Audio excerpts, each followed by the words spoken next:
Okay, welcome to Business Bible Study, the first edition. So we're going to start today in Genesis, but what I want to do is give an introduction to Genesis. I think a lot of people do Bible studies with the assumption that everybody understands what they should get out of books of the Bible.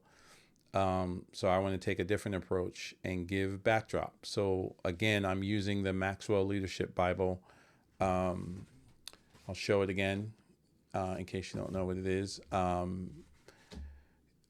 Comment the word grow if you're on Instagram or Facebook, or if you're on Instagram, if you're on YouTube, look at the links in bio so you can get yourself a copy. Have it on my bookstore of all the books I read. So before we start reading Genesis, I actually want to read the introduction to Genesis that lays the foundation in the book. So we're going to jump right to that here. So, introduction to Genesis. It all begins with God, the ultimate leader. Genesis, the book of beginnings, overflows with leadership lessons. It provides some of the greatest leaders in the Bible, but everything begins with God, the ultimate leader. After creating the universe and the planet on which we live, he handed leadership of the earth over to humankind. And that's in Genesis 1:26. You and I were created to lead and to rule. Sin marred our ability to lead.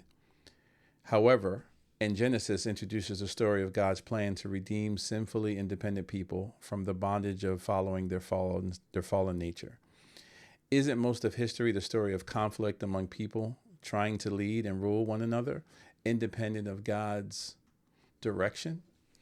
That's why Genesis often gives accounts of men and women trying to sort out whether to lead or follow, obey or rebel, serve God or live for themselves.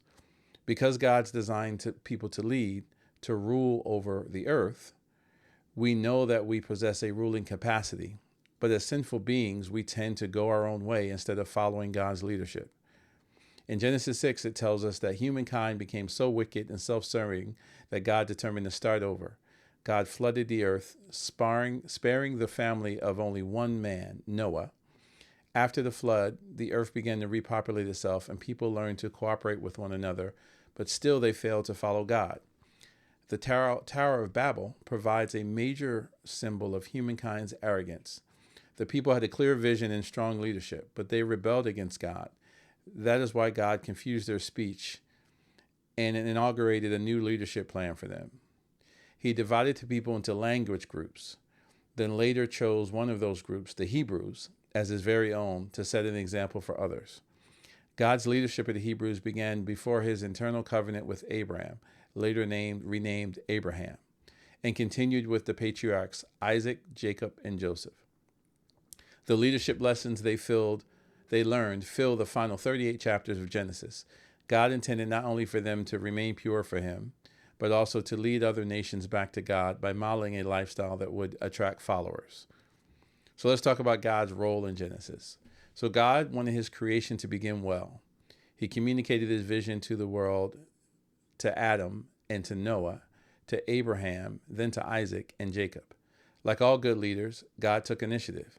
Yet he never forced his leadership on anyone. Each time his people failed, he laid out his plan, then selected those he would invite to take appropriate action. He relentlessly pursued his plan of redeeming men and women from their failures, even as he maintained a relationship with them. The leaders that you're going to hear about in Genesis are Adam, Noah, Abraham, Isaac, Jacob, Joseph, Potiphar, and Pharaoh. Other people of influence in Genesis are Eve, the builders of the Tower of Babel, Sarah, Lot, Rebecca, Laban, Esau, and Potiphar's wife. The lessons and leadership that we're going to pull from Genesis is that God created humankind to lead and rule, but only within the context of his leadership. Leaders must learn to adjust their plans while holding tenaciously to the vision. Everyone leads and follows someone, and no one can lead well without following well. Individuals must see the benefits of the vision before they're willing to commit to it. To win trust, leaders must exhibit both character and competence. And here's the areas that we're going to see of leadership highlights in Genesis. So you have this as a reference as we dig through this first book.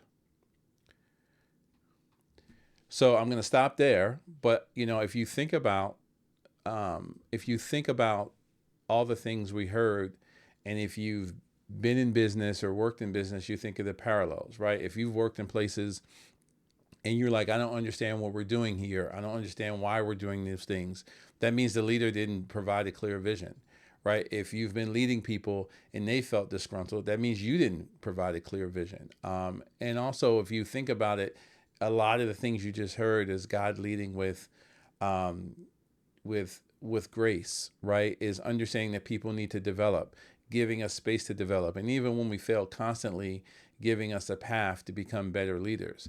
So when I think about it, I think about all the times when maybe I didn't create a path for growth for people, or times where I were in places and I felt like there wasn't a path of growth for me, and how can I articulate the value in delivering on that growth. So I think this is a good primer to prepare us as we go into Genesis to understand what we want to get out of it.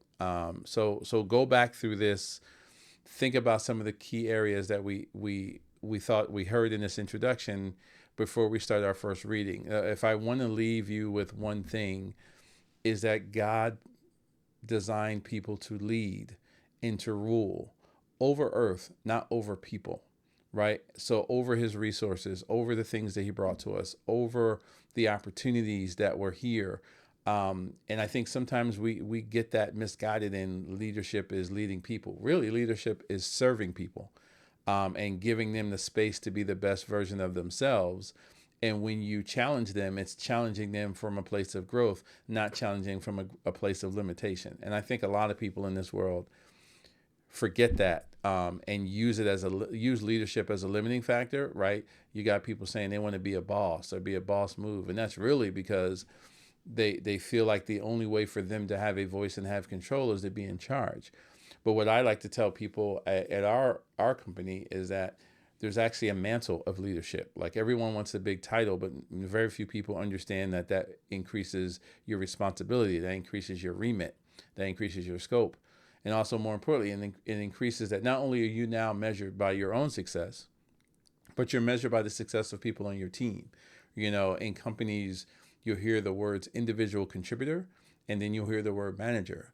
But many people will want to be a manager because they think that's the way to make more money, without understanding that manager and leader is a mantle of service, not dictatorship. So, I hope that this sets a good primer as we start to dig into Genesis and what God teaches us. And let me know in the comments if things you heard in this first introduction kind of permeate with you, and kind of relate to some of the things you've done in your own personal life. And I'm excited to hear about these leaders and see some of the challenges they faced, and see if there's parallels in our own leadership scenario. So again, that's the introduction. Can't wait to dig into Genesis with you. If you want to follow this, again, type the word study. If you're on Facebook and Instagram and seeing this introduction, follow me on YouTube at Navarro Wright, so that you can be a part of this business Bible study. As always, lead with empathy and lead well. God bless, and I'll see you soon. Take care.